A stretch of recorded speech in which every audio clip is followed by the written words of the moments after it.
Hello guys, welcome to my channel. আজকে আপনাদেরকে অত্যন্ত সহজ উপায়ে ঘরোয়া উপকরণ দিয়ে খাসির পায়া রান্না করে দেখাবো। এটি রান্না করা যেমন সহজ, খেতেও ততটা সুস্বাদু। আমি এখানে হাফ কেজি পরিমাণ খাসির পায়া নিয়ে নিয়েছি।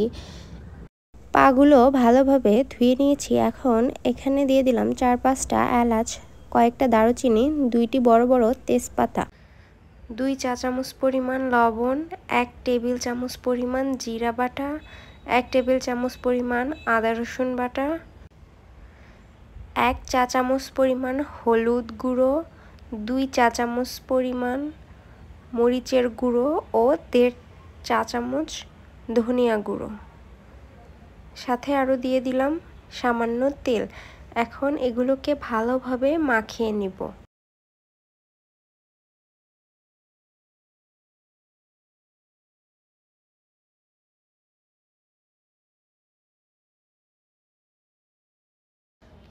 মাখানো হয়ে গেছে। এখানে আমি প্রায় 5 কাপের মতো পানি দিয়ে দিলাম।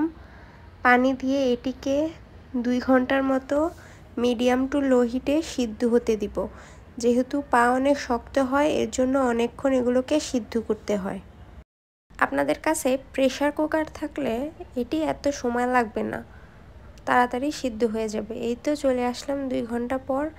দেখতেই পাচ্ছেন হাড় থেকে মাংসগুলো ছেড়ে গেছে। এখন এগুলো নামিয়ে নিলাম। একই পাত্রে বাগার দেওয়ার জন্য আমি সরিষার তেল, 2টো শুকনো মরিচ, হাফ কাপ পরিমাণ পেঁয়াজ কুচি এবং 2 টেবিল চামচ পরিমাণ রসুন কুচি দিয়ে দিলাম। এগুলোকে ভালোভাবে ভেজে নিব। এই তো ভাজা হয়ে গেছে। এখন এতে আমি মাংস ছেড়ে দিব। পেঁয়াজগুলো অবশ্যই ভালোভাবে ভেজে নিতে হবে। এখন এর উপর দিয়ে দিব জিরা গুঁড়া। এখানে আমি হাফ চা চামচ পরিমাণ জিরা গুঁড়ো দিয়ে দিলাম। এগুলো ভালোভাবে মিশিয়ে 1 থেকে 2 মিনিটের মতো ঢেকে রান্না করে নিব।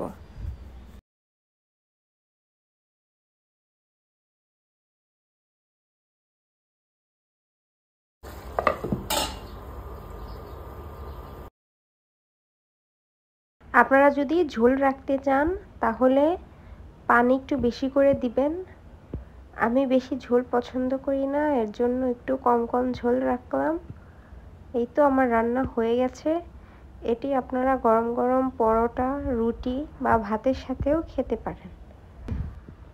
ভিডিওটি ভালো লাগলে আমার চ্যানেলটি অবশ্যই সাবস্ক্রাইব করবেন। ধন্যবাদ সবাইকে।